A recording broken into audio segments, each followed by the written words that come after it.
Hey guys, today I'm going to show you a step-by-step process that I took to create a soft silicone Slimer sculpture in a rigid epoxy mold. Now let's just slime into this project and see how it's done.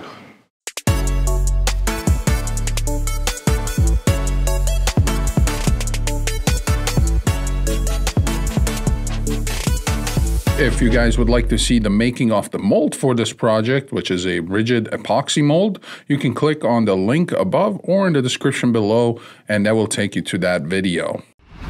To start the casting process, we're going to mix up some ECOFLEX 0035. This is a fast-setting silicone, and as you can notice, I already pre-mixed the pigment into the part A. To get the right color tone, I mixed the Ignite pigment with some Silk Pig Electric. The working time of this material is 2.5 minutes and a cure time of 5 minutes. Work quickly but thoroughly. Once the material is mixed thoroughly, we can pour it into the mold and spread it around using a chip brush. Again, work thoroughly but work quickly because the material will set up in no time at all. You can see that some of the material, the ECOFLEX, is still moving in the mold. It's slumping down. You want to keep brushing the material until it stops moving. That's when the material working time has expired. And here you can see how beneficial it is to have an extremely lightweight mold that you can easily maneuver around while still applying the material. Once you use up a batch of material, mix up a second batch and follow the same application procedure. When adding pigment, make sure that you add the same amount to every batch. That way, there won't be a stark difference between the batches once all the material has been applied. You can see I'm simply sprinkling the silicone around inside the mold to spread it out a little bit, and then following up with a chip brush, spreading it around, brushing it around, making sure to cover each segment of the mold. Additional layers are then mixed and applied in the same manner. We want to make sure that we get a layer of the ECOFLEX on the entire inside of the mold. This is going to be the print coat or the first coat, skin coat of our casting. When I'm not working on the mold, I like to cover it with a piece of plastic. This prohibits any dust and particles from landing inside my mold and potentially causing delamination issues. The ECOFLEX 0035 is now allowed to cure for 5 minutes. Once the first layer had 5 minutes to cure and set up, we're going to follow up and do a second layer using the same technique and same method. Now here I wanted to show you that I'm focusing on areas that have ridges in them. So these areas with the ridges poke out in our mold and will create thin areas in our casting. And to make sure that our silicone skin doesn't rip when somebody tugs and pulls on it, we're going to embed some reinforcement cloth in that area. This is a crucial area, and I wanted to make sure that the skin of our final casting is going to be strong enough and won't rip in this section. So reinforcement cloth is laid into the liquid silicone and then patted into the silicone using a chip brush. Power mesh is a bidirectional material, which means it stretches in all directions, making it a perfect for reinforcing of silicone rubber. It moves and flexes with the cured silicone. So when you are choosing a material for reinforcement like this, make sure that it is a bidirectional material.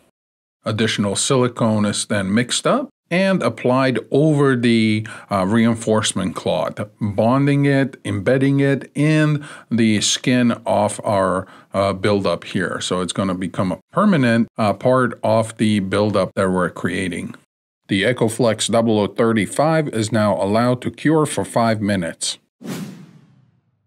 Now, once the skin has set up, we're going to mix up some backup filler. This is the ECOFLEX Gel 2. This is a platinum silicone rubber gel, and it's going to simulate super soft skin or fatty tissue. This is a 1:1 mix ratio by volume, so no gram scale is necessary, while it has a pot life of 20 minutes and a cure time of 50 minutes.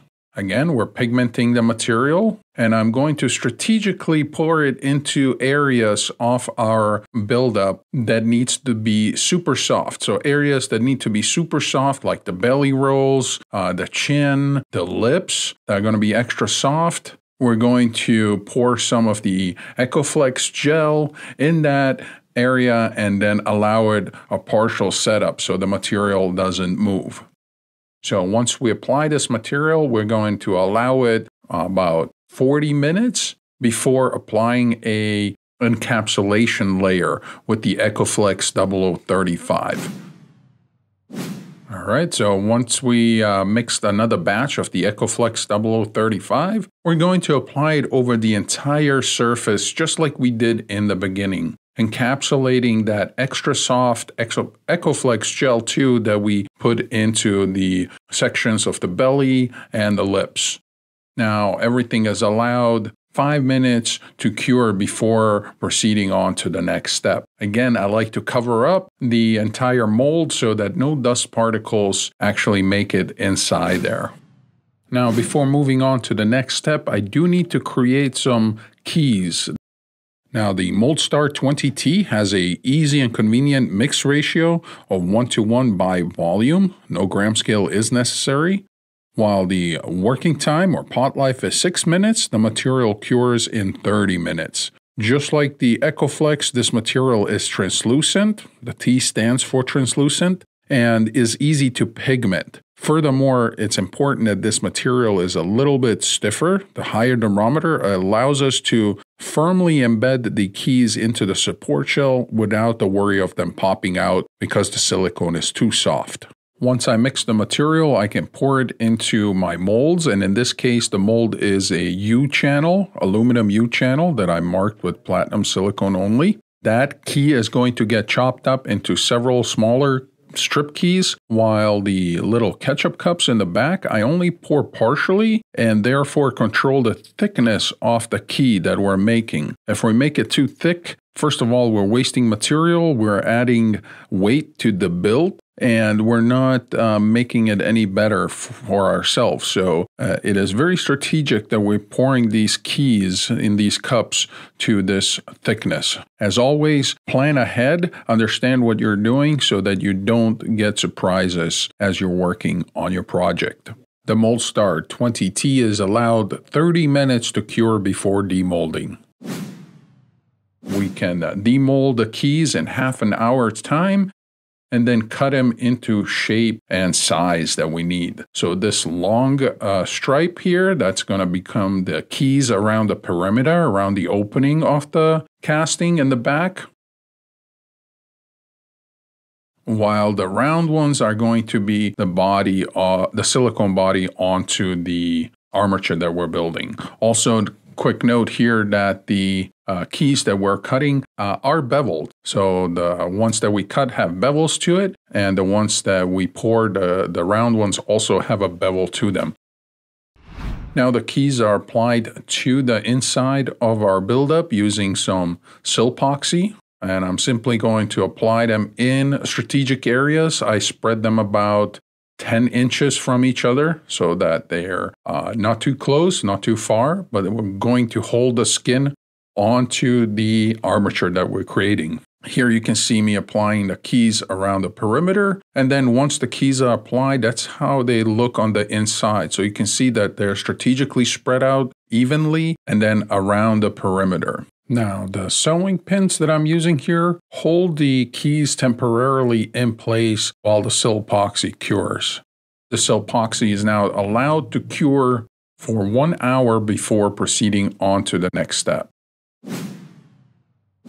Now, just like we did on the first and second layer and encapsulating layer, we're going to mix some ECOFLEX 0035, and you can notice I'm mixing a larger batch here. So make sure that you understand the working time. So work fast, but work very deliberately. Understand what you're doing, and here we're going to spread that ECOFLEX over the entire surface, encapsulating the keys that were applied in the last step. Notice how the silicone in the back is slumping down, and that is actually intentional. I am tilting the mold into the direction where I want the silicone to move so that I don't work against the material, but rather with the material. So work smarter, not harder in a way. All the layers are now allowed a cure of 24 hours before proceeding on to the next step. To create a strong and durable armature that's going to carry our silicone skin, I'm going to use the Epoxamite 100 laminating epoxy. Now, what's the reason for using epoxy here? We need a super strong yet lightweight structure that's going to carry all that weight of the silicone. So one of the ways to do that is to create a epoxy and glass fiber support armature. So once we spread some of the epoxamite in our mold, we're going to start laying some glass fiber cloth that was already pre-cut, including some that has holes for the keys. So you can see here I'm applying it right over the key, and that key has a very strategic hole in that cloth because that is going to hold the silicone on the armature. And you can see here that once you lay the glass fiber with the epoxy down, the glass fibers actually become translucent, transparentish, because the epoxy is now penetrating and soaking into those glass fibers.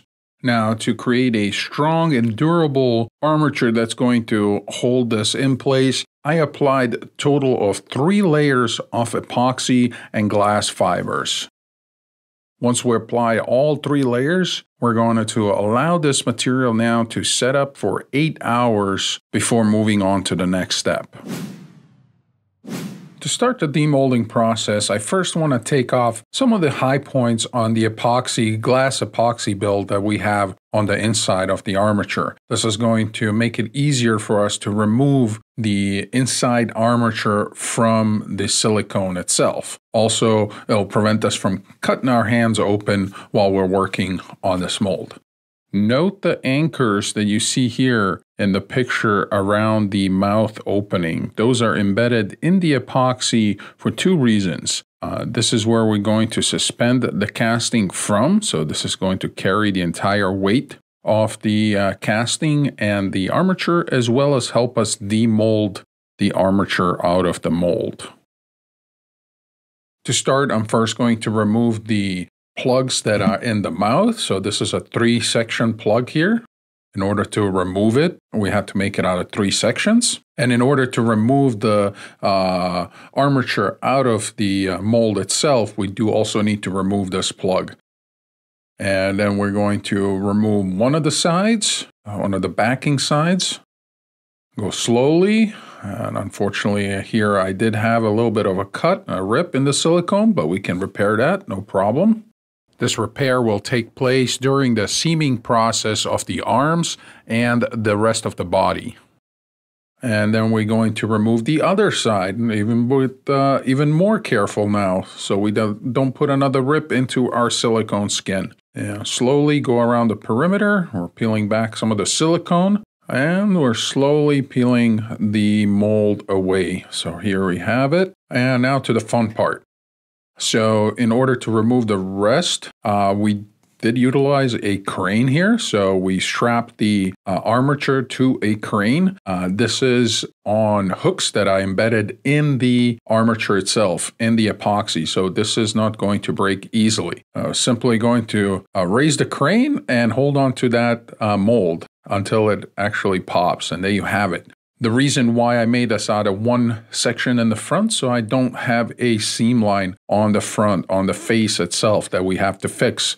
As you work with these molds, you'll discover either your mistakes or your successes in the mold design. Now, simply peel away the rest of the skin out of the mold. Go slowly, especially around those sharp edges where we put that reinforcement cloth into.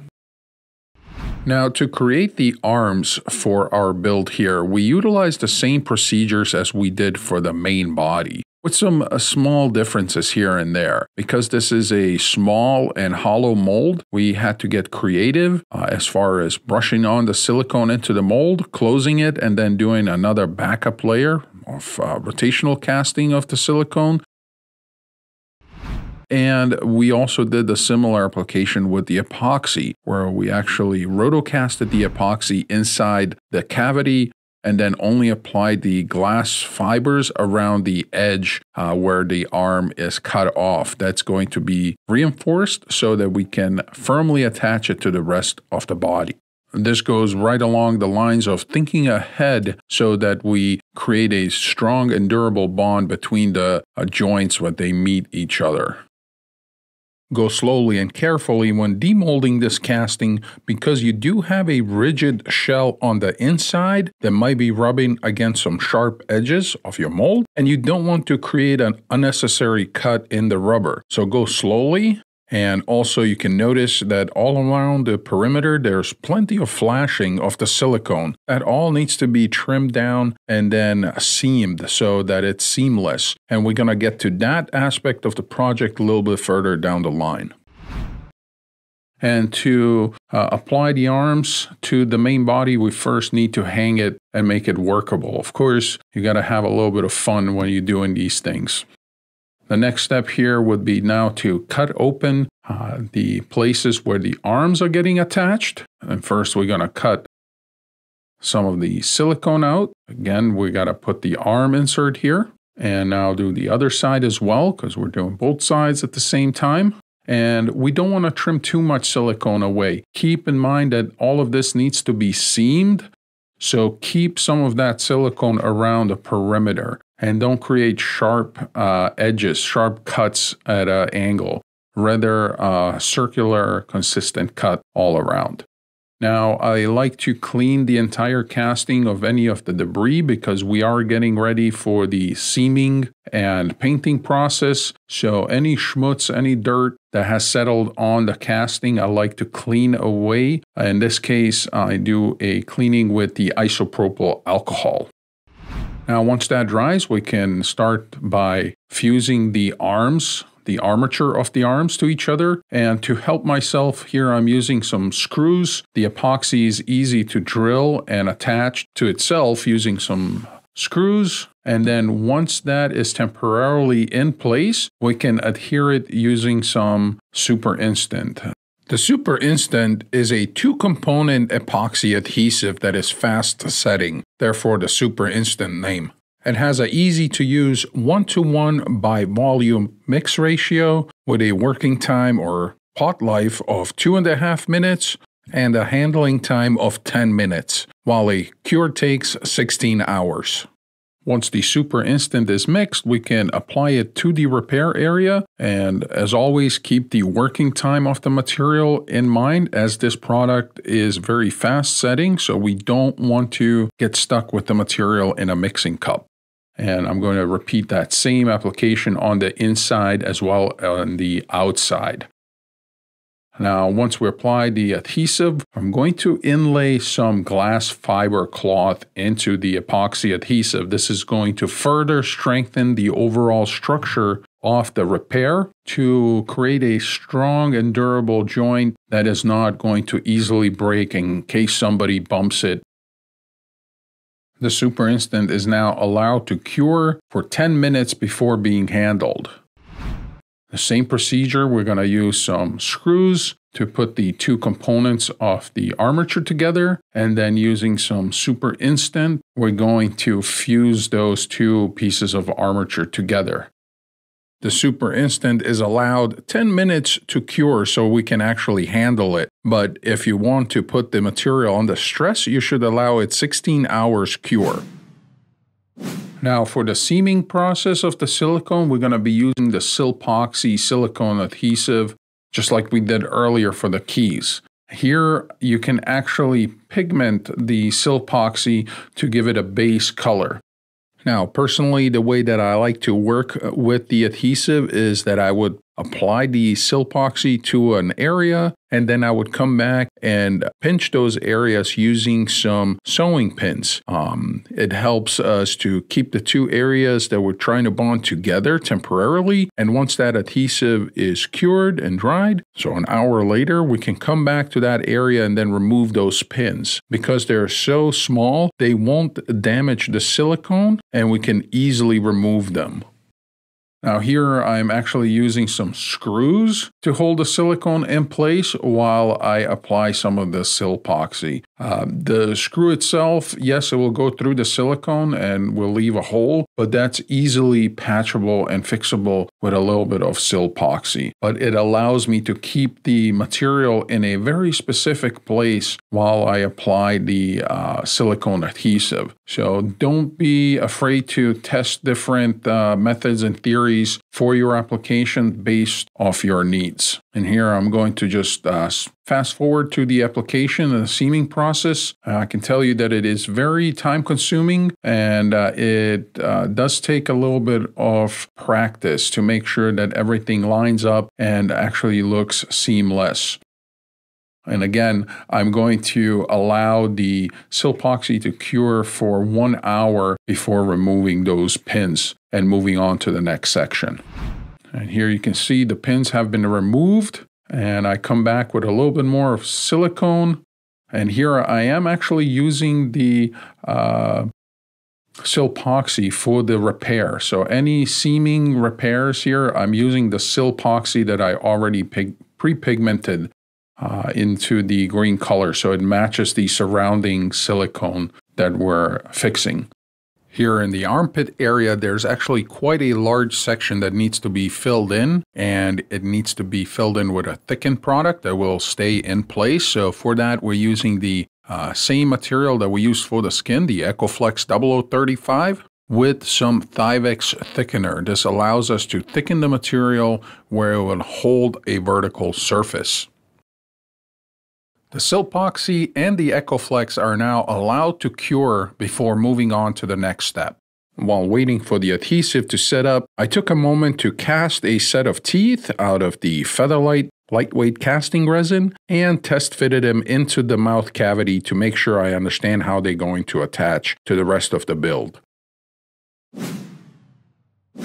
So now that the seaming process has been completed and the Silpoxy has cured, we can proceed on to the next step, painting of our final casting here. So everything is seamed, all the parts are bonded together of the silicone, and we can focus on cleaning the silicone for the painting process. Now, for the painting process, I like to use the Coleman Camp Fuel, which is a solvent, to thin out the silicone with. It has a really good property with the silicone that it not only helps it thin the silicone, but also helps it adhere. So we're going to clean the entire surface of our casting. Now, to paint the silicone slimer that we created, we're going to be using a product called Psycho Paint. That's correct, you heard me right. It's called Psycho Paint. This is a clear, translucent platinum silicone base. It's a 2-component, A and B, that you mix equal amounts by either weight or volume. And then you can add your pigment and your solvent to thin it out so you can make it a painting medium. The working time of the material is 45 minutes and a tack-free time is achieved after 2 hours. However, whenever you're adding solvents and diluting materials, that working time is extended and is not going to be true to the original working time. So keep that in mind. Now, how much solvent can you add to the mixture? You can add up to 500 parts. So anywhere between 200 and 500 parts of the mix ratio can be then added in solvent, making it ideal for airbrushing. Here you can see I'm already starting the painting process, and I'm starting with the mouth area here. It's because it's the area that I know I'm going to paint over several times, so if I make a mistake, it'll be easy to fix there. So once I'm happy with the color combination that I have going on here, then I can start applying it over the entire casting. So you can see here that our casting is going from a matte, dull green finish to a more glossy green. Silicone naturally has a very glossy finish. That's why we're seeing that in our final painting here. So something I wanted to mention on the painting process here, it is a multi-layer process. So you're going to start with the lightest colors and then work your way up to the darker tones.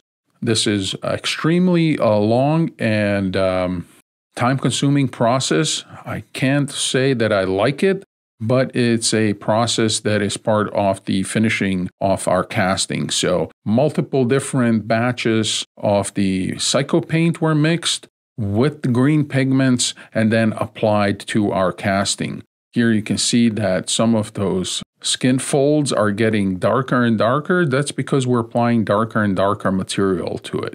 Here I'm following up with a really dark green color in those folds just to make them more pronounced and visual so that they're easy to spot from further away. Now, when painting different aspects of this project, I will vary the amounts of the solvent that I'm adding, therefore making the mixture overall, the CycoPaint mixture, quite a different consistency. So sometimes much thicker, sometimes much more liquid. Now that we painted most of the body, we can focus our attention to the mouth cavity. And for that, I'm actually mixing the silicone much thicker. This allows me to apply a solid color in very few layers. In 1 or 2 layers, I'll be able to apply a nice fleshy tone of the entire inside of the mouth. The casting itself was very slick and smooth. We're going to add some texture to the inside of the mouth by using a thickened CycoPaint batch to not only paint but also add texture. The CycoPaint is now allowed a cure of 2 hours before moving on to the next step. Now, a couple of highlights, a couple of high spots, a little bit of the yellow-green, I guess, to add some highlights to our casting, adds further depth to the final piece. Now, keep in mind that the CycoPaint does have a long working time of 45 minutes, and with the addition of a solvent, in this case the Coleman Fire Fuel, it even prolongs that working time a little bit more. So you will have a lot more working time when the CycoPaint is thinned out with a solvent like this than the 45-minute that the material calls for. The material is now allowed 4 hours cure before moving on to the next step, and that is because we want to give it plenty of extra time because we thinned it out using a solvent and want to give it enough time to evaporate. Now that we're in the final stages of our project here, I wanted to encapsulate all the painting layers with one more clear layer of the CycoPaint. This is unpigmented CycoPaint. Not only to encapsulate all the painting layers, but also to give our casting here a final glossy finish. Slimer is naturally slimy and therefore wet, and we want to mimic that wet look in our casting. We painted the resin teeth already and inserted those, as well as the eyes, the epoxy eyes that we made. If you guys would like to see those being made, the eyes specifically, let us know down in the comments below, and we'll see if we can make a video on the creation of the eyes. The final layer of the ECOFLEX is allowed to cure for 10 minutes. All right, so here we have our final casting. We're doing a quick inspection here. The belly looks pretty nice. I'm really pleased how this came out. The lips is soft. We can do a little punching bag. Really happy with the way this project came about. And it's now time to get it installed. And here is the installation at our Reynolds Advanced Materials branch here in Pennsylvania. And you can see the final casting looks absolutely stunning and is a eye turner definitely for everybody coming into the store. Now, this has definitely been a more complex and difficult project to execute, but I did want to show you guys the results that are possible when your imagination and understanding of material intersects and you understand how to execute your projects. I guess you can clearly say that your imagination is the limit. Now, if you got inspired by this project and you'd like to give your own projects a go and need some material, you can visit any one of our distributors around the world. So, and there you have it, a step-by-step process that I took to create a soft and stretchable, flexible silicone Slimer piece using a rigid epoxy mold. Now, if you have an idea about what we should do next, please let us know down in the comments below. If you like this video, hit the thumbs up button. To keep up with our latest mold making, casting, and other videos, remember to subscribe.